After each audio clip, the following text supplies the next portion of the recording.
Welcome to Golden Road Art. This is day 2 of our solar plate demonstration. What I'm going to do today is expose these plates. I'm going to be using our mylar that we created yesterday with the ink and the China markers.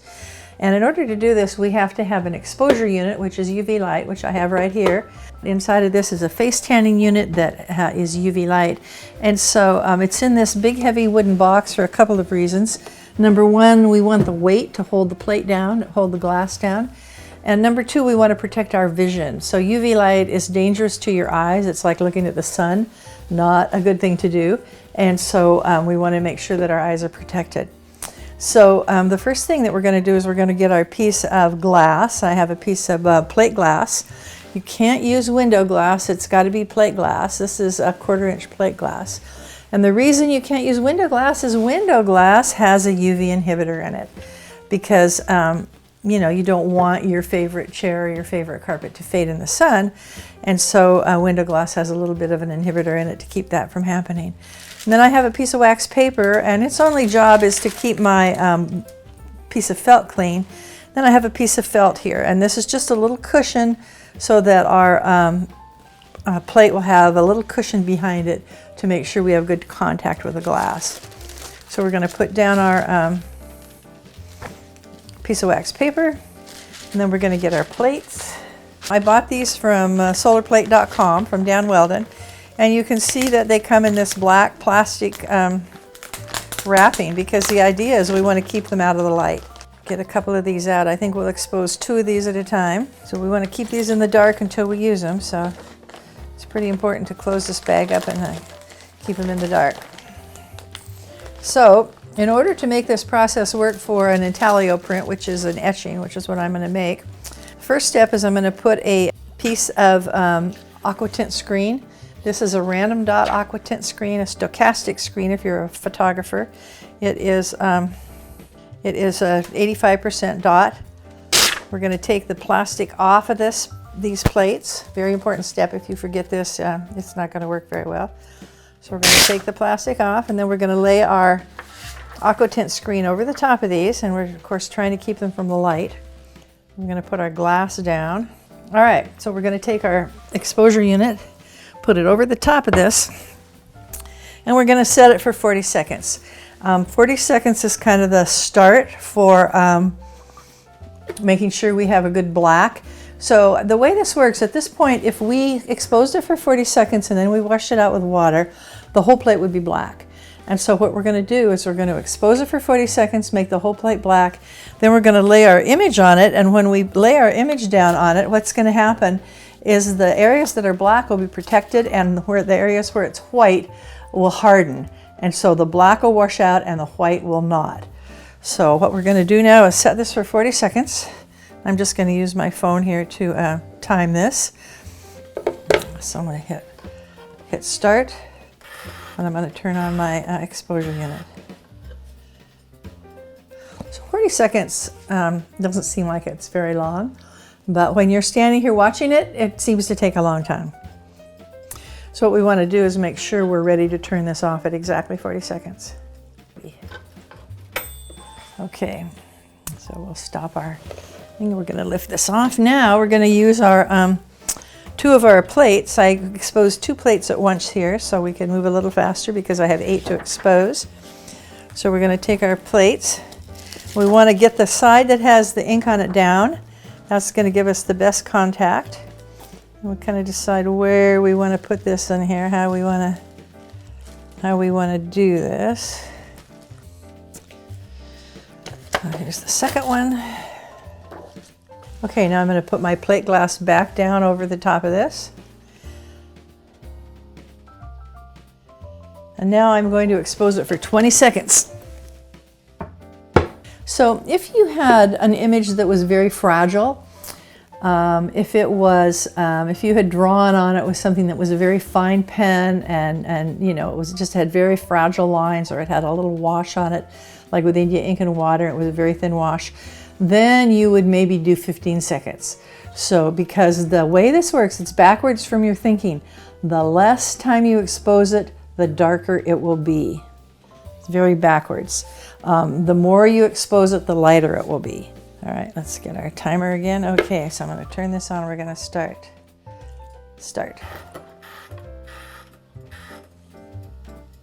20.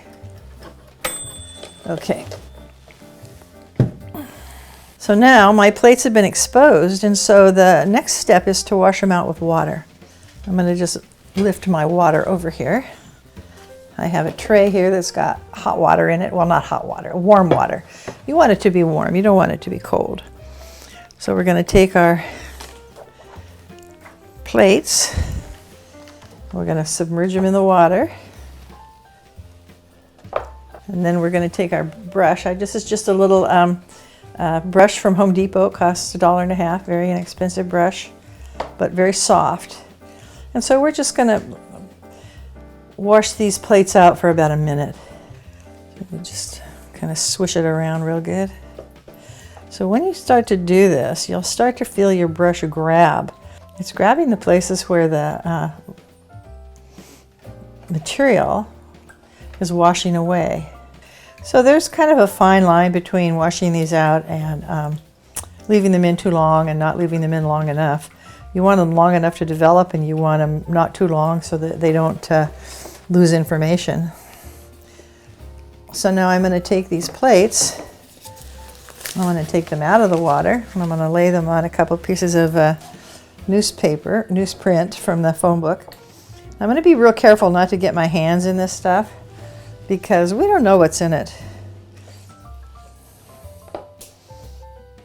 You know how often as an artist, someone will say to you, oh, it's perfectly fine, don't worry about it. Well, you know, we didn't worry about it, and then some people died of cancer, so it's pretty darn important to worry about it. So we want to be sure that we're not putting our hands in something that might damage us later on.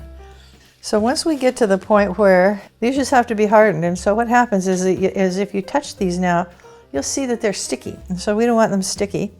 So what we're going to do is we're going to put them in our box again, and for about 5 minutes we're going to let them cook. But I'm going to have some other plates to wash out, so I'm just going to set these aside, and then we'll cook them all at the same time.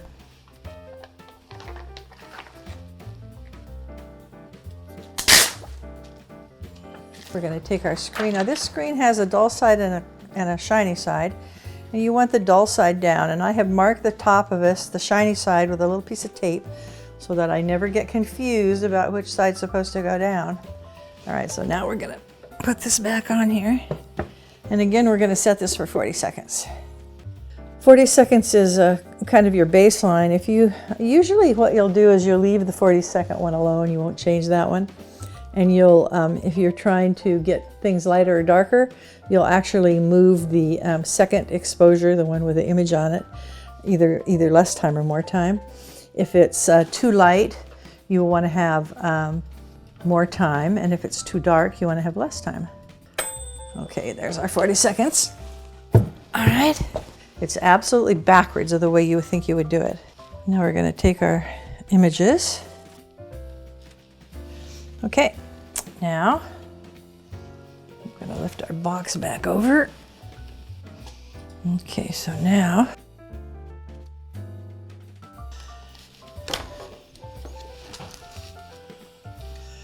we're going to put this in our water.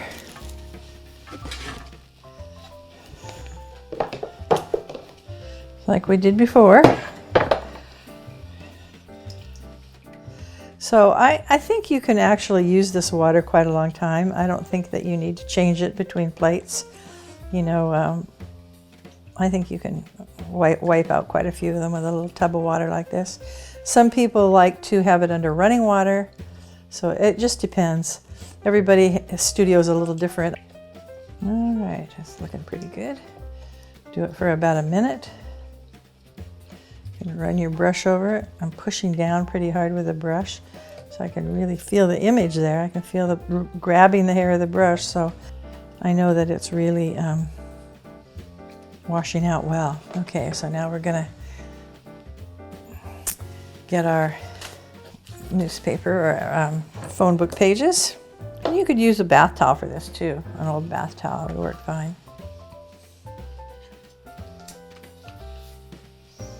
Okay, so we want to blot them.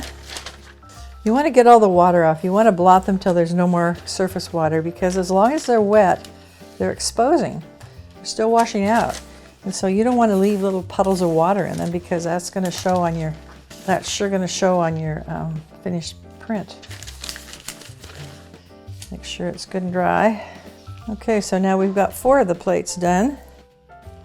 Okay, so you don't want to see that.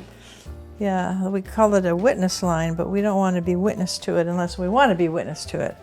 And that would not be good. So I've actually exposed a piece of Japanese paper that looked like lace. And for paper like that, I end up using very few seconds, maybe 10 seconds. And it exposes pretty well. It's a very fragile image. So this washout is pretty important. If you don't do it enough, you're not going to get a good image. And if you do it too much, you're going to lose information. So a minute is about the right amount of time.